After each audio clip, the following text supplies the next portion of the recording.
ভাই প্রশান্ত কিশোর কি লেভেলেরই কামব্যাকটা না করলো, মানে একটা বাই ইলেকশন এত ইন্টারেস্টিং হতে পারে এটা জানাই ছিল না। তো মেন কেন বলছে এই কথাটা, মেন হচ্ছে মধ্যপ্রদেশে একটা জায়গা আছে যার নাম হচ্ছে দাতিয়া। সেই দাতিয়াতে বাই ইলেকশন ছিল। তার থেকেও একটু আগে আসি, 2023 সালে সেখানে যে বিধানসভা ভোট হয়েছিল, সেই বিধানসভা ভোটে আমাদের কংগ্রেসের প্রার্থী ছিল রাজেন্দ্র ভারতী। আর বিজেপির হয়ে যিনি দাঁড়িয়েছিলেন তিনি ওখানকার হেভিওয়েট একজন নরোত্তম মিশ্রা। কিন্তু বিজেপি পুরো রাজ্যে জিতে গেলেও নরোত্তম মিশ্রা ওই বিধানসভার ওইখানে জিততে পারেনি, অর্থাৎ রাজেন্দ্র ভারতী ওখানে জিতে যায়।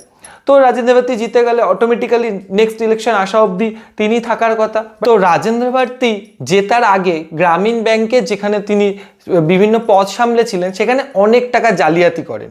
এই জালিয়াতি করার জন্য তার নামে কেস চলছিল।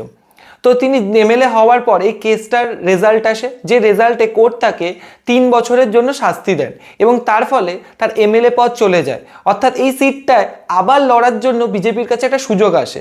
তো তখন নরোত্তম মিশ্রার লাগে যে এই সিটটা তো আমারই লড়ার কথা, কারণ তিনি এমনি হেভিওয়েট ছিলেন, আগেই বলেছি হেভিওয়েট নেতা যেহেতু।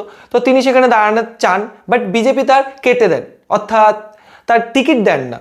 টিকিট যেহেতু না দিতে পারার জন্য তিনি যথেষ্ট কষ্টও পান, বাট সামহাও লাস্টে গিয়ে তাকে বিজেপি পার্টি থেকে সাপোর্ট করতে হয়। তিনি সেখানে সাপোর্টও করেন, বাট বিজেপি আবার সেই জায়গাটাতে হেরে যান।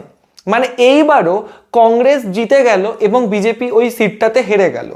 তো আসল কথা মধ্যপ্রদেশ বিহারের বাকিপুর বলে একটা জায়গা আছে যেখানে বিজেপি 2010 থেকে টানা 15 বছর ধরে জিতছে, যেখানে আর কেউ ক্যান্ডিডেট ছিল না। নিতিন নবীন ওখানে 15 বছর ধরে জিতছিলেন। কিন্তু আপনারা যেমন জানেন যে সর্বভারতীয় প্রেসিডেন্ট হিসেবে নিতিন নবীনকে যখন বিজেপি সরকার সেখানে মনোনীত করলো, তো অটোমেটিক্যালি তিনি নিশ্চয়ই আর ওখানে থাকবেন না। অটোমেটিক্যালি আর টেকনিক্যালি বলতে গেলে তিনি এখন মোদির বসও হয়ে গেছেন। माननीय नितिन नवीन जी वे मेरे बॉस। তো তিনি যেহেতু আর এমএলএ পদে, অর্থাৎ সাধারণ একটা এমএলএর পদে কেন থাকবে, তো তাকে রাজ্যসভায় নিয়ে আসা হলো। এবার রাজ্যসভায় যেহেতু অটোমেটিক্যালি নিতিন নবীন চলে আসলো, তো ওই সিটটা তো ফাঁকা হয়ে গেল।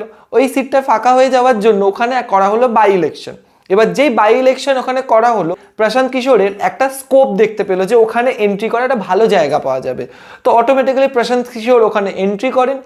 इतने वोट से भाजपा हारेगी कि जीवन में कभी ये कहने का दुस्साहस नहीं कर पाएंगे कि हम लोग कुत्ता बिल्ली को भी खड़ा करेंगे तो चुनाव जीत जाएगा। এবং প্রশান্ত কিশোর যখন ওখানে ক্যাম্পেনিং করছিল, বিজেপি তার এগেনস্টে একজন হেভিওয়েটকে দাঁড় করান।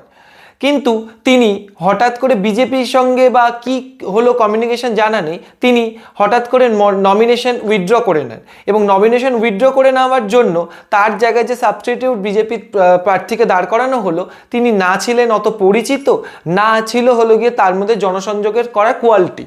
তো তার ফলে বিজেপি একটু উইক হয়ে যায়। বাট বিজেপির কাছে এখানে প্রশান্ত কিশোর যেহেতু এগেনস্টে ছিল, তাদের কাছে এখানে একটা সম্মানের লড়াই হয়ে দাঁড়ায়। তো তারা কি করে, ময়দানে যত রকমের বড় বড় নেতা, নিতিন নবীন নিজে, সিএম নিজে এবং বিজেপির যত বড় বড় কার্যকর্তা যারা ছিল তাদেরকে সবাইকে ওখানে নামিয়ে দেন, যাতে পেস্টিজের লড়াইটা তারা জিততে পারে। भाजपा का बड़ा बड़ा सांसद, मंत्री, विधायक, नेता, अभिनेता गली गली घूम रहा। एक अदना सा आदमी प्रशांत किशोर खड़ा है और पूरा भाजपा थर थर थर थर कांप रही है। কিন্তু যেটা হওয়ার ছিল না সেটাই লাস্ট পর্যন্ত হলো, অর্থাৎ বিজেপির কাছে যেটা এক্সপেক্টেড ছিল না, প্রশান্ত কিশোর সেখানে অনেক ভোটে জিতে গেল। এবং প্রশান্ত কিশোর যেহেতু অনেক ভোটে ওখানে জিতে গেছে, প্রশান্ত কিশোরকে এখন বিহারের বিধানসভায় বলতে দেখা যাবে। তো একটা কথা আছে, বা আমি একটা কথা বারবার মনে করি যে পলিটিক্সে যে কোনো টাইমে কামব্যাক করা যায়, তো কামব্যাক করা পসিবল। প্রশান্ত কিশোর সেটা আরেকবার প্রুভ করে দিল।